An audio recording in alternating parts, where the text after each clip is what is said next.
So, greetings. We will continue our discussion where we had left off regarding the application of IR to different functional groups. I had shown you this slide in my previous class. We were discussing about the peak of carbonyl group that appears between 1715 and 1754, and I had explained to you that irrespective of where the functional compound, irrespective of the compound, we get the peak of the functional group exactly at the same place, but within the electrical and other steric effects, they will contribute to shifting the peaks by about 5-10 centimeter inverse range. Okay.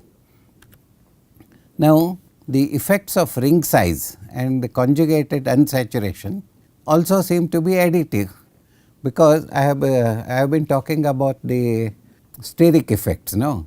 So, the ring size and conjugation must be having some effect. So, what are the actual effects of such things? Means they are additive. So, halogen on carbon atom alpha to CO raises the frequency by about 20 centimeters inverse. This is known as keto-enol tautomerism. Just remember, a halogen, actually hydrogen on carbon atom alpha to CO is keto-enol tautomerism, but a halogen on the same alpha carbon atom, that is next carbon atom next to CO group in a compound, the halogen is normally a electron donating group. So, it shifts the peak of CO by about 20 centimeters inverse. So, actually halogen I may be wrong, but halogen could also be an electron attracting group. That is why it raises the frequency, that means energy, it moves to a shorter wavelength by about 20 centimeters inverse. I am wrong, but you can correct it. And CO group in aldehydes also shifts to longer wavelength with carbon hydrogen conjugation, carbon hydrogen single bond. Okay. So, in this group, this is COH group, aldehyde group, carbon stretching appears at 2940 centimeters inverse. Okay. So, but if you take benzaldehyde, here also there is carbon hydrogen stretching frequency should occur now, because benzaldehyde also should have carbon and hydrogen benzene groups. So, there it appears at 2841, whereas actual carbon hydrogen stretching frequency here is 2940. So, there is about 100 centimeters inverse, there is a peak in benzaldehyde, but here what I am showing you, this stretching frequency attached to carbon hydrogen is 2940. In benzaldehyde, what we are seeing is, in this 2940 shifts to 2841, okay. That is this stretching frequency attached to this carbon COH group from 2940 to 2841, and then another frequency is that is in benzaldehyde, the benzene group CH stretching is there. So, that appears around 2762, and then there is one more CH stretching frequency 3086 centimeters inverse. This one appears at aromatic CH stretching. So, the same CH stretching will normally give you 3 peaks. So, do not get confused if you see so many peaks, but they could be related to benzaldehyde, one could be the CH in the benzene group, one could be the CH in the COH group, like that there will be difference. And we should be able to identify with experience, but if you look up the database, you may suddenly you may see the peaks being assigned specific stretching frequency. Okay, good. So, now let us look at this carboxylic acid anhydride, okay, phthalic anhydride, etc., acid anhydrides show 2 absorption bands, that is CO group is already there, okay, C double bond O CO. Look at the chemical structure of the anhydrides, you will see that there are 2 CO groups, that is ketonic groups, and again attached with another CO single bond. Okay. So, the 1870 to 1740 range, you will see 2 absorption peaks, okay, but the shorter wavelength peak is the more intense peak.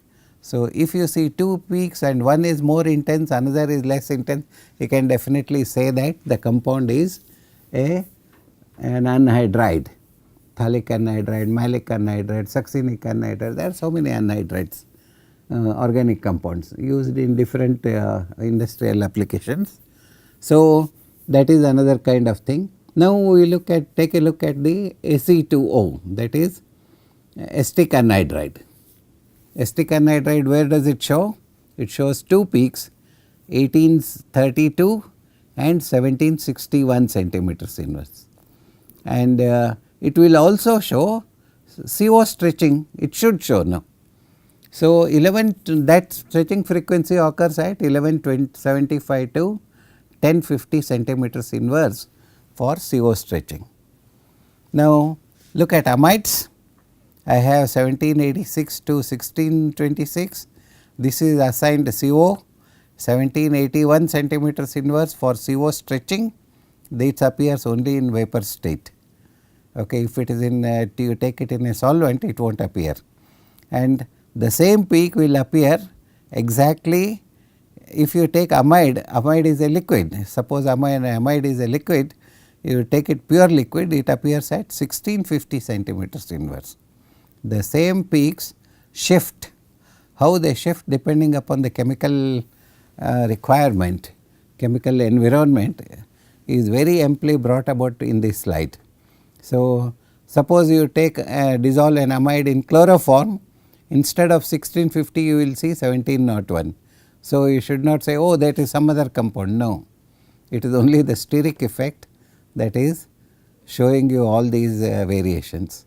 But you will see stretching frequencies, these can't change, these are fairly broad bands, 3570 to 3450 centimeters inverse, and then NH stretching also you should see, because there is in amides CONH2 is the group, is it not? In amides I have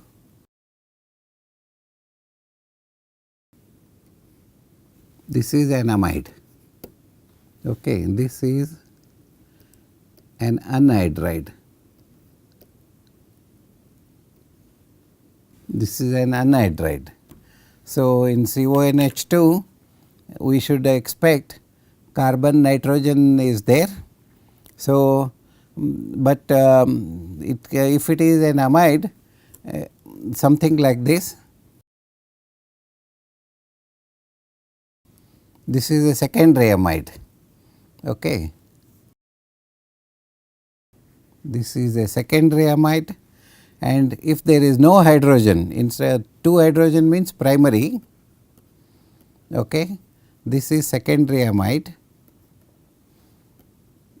Tertiary amide means no hydrogen, CO, N, R1 and R2. This is a tertiary amine. So, in tertiary amines again for NH stretching you will see 2 peaks for corresponding to NH2 group, and 1 peak for secondary, and no NH stretching frequency in this thing, because it is connected to carbon atom, that is R1 and R2. So, you can, if you know a compound is exactly an amide, pure amide, you can say that whether it is primary, secondary or tertiary by looking at it at the CO group as well as NH stretching frequencies. Okay. So, similarly for amines, Amines show NH stretching here and NH bending also they will show, but the molar extinction coefficients of functional groups cannot be accurately determined because the because the sample what we take is very small, okay, and molar extinction coefficient depends upon the molarity of the substance as well as path length. It is Beer-Lambert's law, okay, that I have taught you in spectrophotometry. It applies everywhere in infrared also, but it becomes a little cumbersome. That is why it is not used for quantitative analysis as much as in a spectrophotometer. So, average values can be calculated of the molar extinction coefficient, but not the exact values. So, for that we need a precise cuvettes and precise quantity of the substance and then precise measurements of absorption etc., and or transmission for that matter. So, but the average values can be calculated. For if you do this, the CO group for the CO group, the for aldehydes it is approximately 500, for acids it is approximately 800, and for amides it is approximately 1300. So, for weak absorptions, what do you do? If the absorption is weak means low molar extinction coefficient, small peak, it may appear just a little bit very thin. Sometimes if the compound is less in quantity, the peak may not appear. So, all these positions, all these things one has to consider. So, for sometimes our teachers used to say, sir, I am not getting a peak, and no, you have taken very small quantity, take double quantity, you will see a peak there. And they were so confident about the appearance of the peaks in IR with respect to functional groups, stretching vibrations and bending vibrations. Okay. Now, alkenes, again as usual we expect weak IR spectrum, a weak peak between 1680 to 1620, and CH stretching frequency will be strong, that is 31-35 centimeters inverse. So, in alkenes I can have two types, one is cis form and another is trans form. Okay. So, trans form is more symmetrical than the cis form. So, they can be identified, their IR spectrum of bending vibrations will be slightly different, and we can identify cis and trans forms of the compounds. Okay. Alkynes, again these are all straight line compounds, that is straight compounds. They should show weak stretching frequency 2275 to 2085 carbon carbon single bond, and then here also you can see 33, this is also stretching frequency, but this will be somewhat sharper. And carbon nitrogen in the same region appears, but carbon nitrogen is more intense than the carbon carbon peak. This is nitrile group, okay. CN is nitrile and carbon carbon triple bond is carbide group. Okay. Then aromatic compounds, I can expect CH stretching and CH stretching here also, and some bending vibrations. So, 30-30, 1600, 1580, 1500 and 1450 centimeters inverse, and carbon carbon double bond we see in plane double bending, that appears between 1000 to 670 centimeters inverse. You can see that this range is quite large, it is not typical of IR, but what it means is it will appear anywhere in this range. Peak will be sharp only. So, monochromatic aromatic substances, that is something like C6H5Cl, something like that, okay, one hydrogen replacement in a benzene ring, that is monosubstituted. So, they show very characteristic IR peaks between 750 to 700, okay. And disubstituted C6H4 something OH twice or something like that.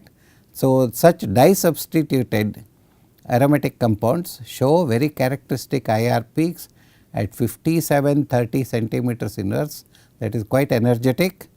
Normal IR range is 4000. So, you do not see this in normal IR, okay, 5730, it is still towards near IR. And but there are IR instruments which start from 5000 centimeters inverse, no.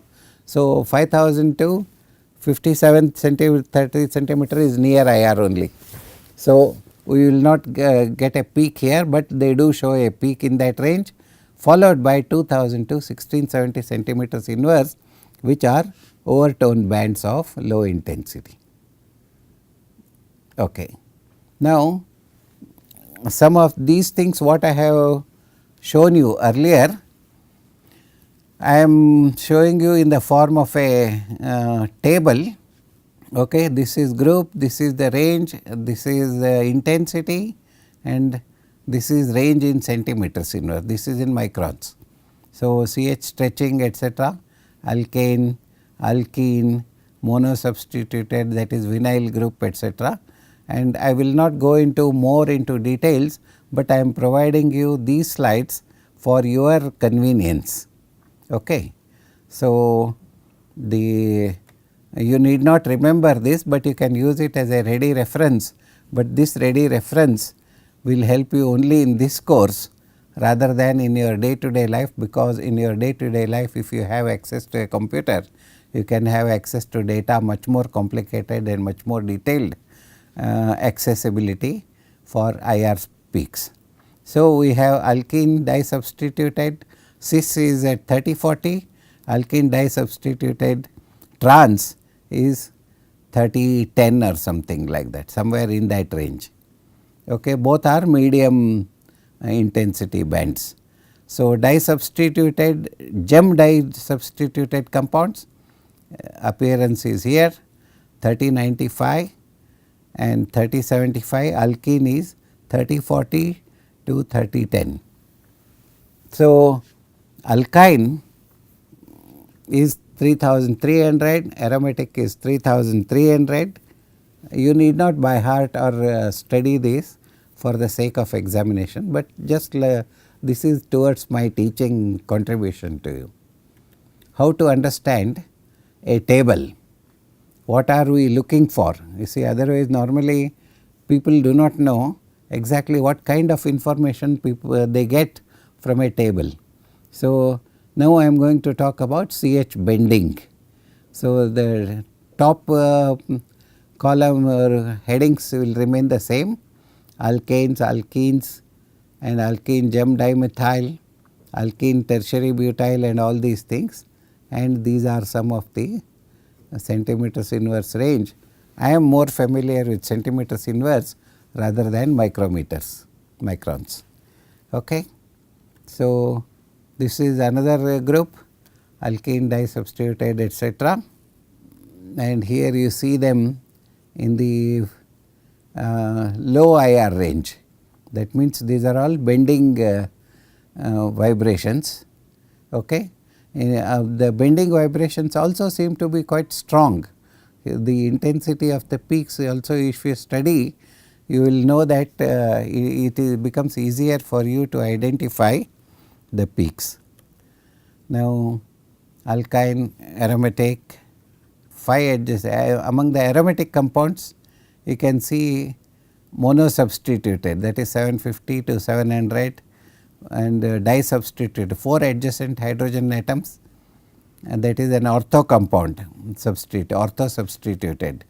So, that is so at 750, 3 adjacent is 780, 2 adjacent hydrogen atoms are there 830, like that only 1 hydrogen, all 5 hydrogens substituted will be somewhere around 880, like that you will see different combinations and possibility for identification as and when your experience grows. Okay. So, this is carbon-carbon multiple bond stretching. So, this is a non-conjugate alkane around 1680 fingerprint region. So, if you do not know a particular compound, first thing is go look for the fingerprint region. If you can identify aldehyde, ketone, etc., well and good, otherwise you have to go to database. Disubstituted alkene is somewhere again here 1658, all medium this thing, and alkene tetrasubstituted becomes weak, but so you will see a small dip in the spectrum, not the full peak. So, alkynes, there I have put all of them. And then carbonyl chromophore, I have some of them here. Ketonic stretching, okay, that is 1725. Saturated cyclic compounds 6 membered ring 1725 to 1705, 5 membered ring 1740, 17, all of them are within 1680 to 1750. So, all CO grouping, any person not familiar with IR would also be able to identify CO groups if they are there. Okay. So, but a little more experience will help you identify different compounds. For example, this last one you look at it, 6 membered ring and 5 membered ring 1685 to 1785. A good organic chemist will say, oh, this is 6 membered ring because a peak is here. Like that, it is possible to look at different organic compounds and functional groups, which I have listed here. So, should not be a problem for you to work depending upon your requirement. Then I have also listed a few other organic compounds, aldehydes, ketones, etc. I am not going into details, but it is only for the completeness of the teaching program. Okay, Ester stretching, I have given you here some of the lactones are there. Lactones are useful for milk and milky products. Okay. So, ketoesters, they are all fragrances, and carboxylic acids, again it is quite possible to identify several carboxylic acids because of the presence of CO bond, carbonyl group, and then followed by stretching and anionic stretching and all those things are there. So, some of these things are there. You can identify compounds like fluorine, chlorine and bromine depending upon, just look at these things, 1928, 1828 centimeters inverse and 1828. So, most of the alicyclic halide stretching frequencies with fluoride, chloride, bromide, they can be easily identified without chemical analysis. Okay. So, amides, again I have primary, secondary, tertiary, dilute solutions, solids and all solutions, and like that one can look at it. I will not go into details of the numbers, but suffice it to say that you can have many organic compounds like these cyclic compounds, beta lactams, urease, urethanes, amides, all these things can be easily identified using IR. Okay. This is miscellaneous chromophoric groups, OH stretching, hydrogen bonding, all these things we can see in IR, but we need more time and more experience or exposure to IR spectrometer. Okay. This is OH bending and CO stretching vibrations, again they are all in the fingerprint region, 1400 to 1900 range, 900 range. So, some of these again amine salts, primary, secondary, tertiary, again amines will show, primary will show 2 bands, secondary will show 1 band, like that it will come, and then CN vibrations are there, aromatic compounds, unsaturated organic compounds, and then nitrates, nitrites, nitroso compounds, they are also identified. So, what happens is especially the fingerprint region, becomes easier if you know the functional group. If you are handling only one type of organic compound, then it becomes easier for you. But if you have an unknown organic compound, IR will help you to eliminate many of these substances. Okay. Now, I will show you some of the IR peaks. There is this di-N-butyl ether. You can see so many peaks here, stretching frequencies, and then because it is ether, you will even see CO stretching frequency, and here most of them are wavelengths, that is centimeter microns, and centimeters inverse is put at the top, and what is plotted is transmittance. This is for di-N-butyl ether. Okay. Now, you can see some more. This is lauryl alcohol. You can see the peaks, CH stretching frequencies, and then OH stretching frequency is here. And then there is one more OH bending here. And then there is CH stretching frequency is here, like that.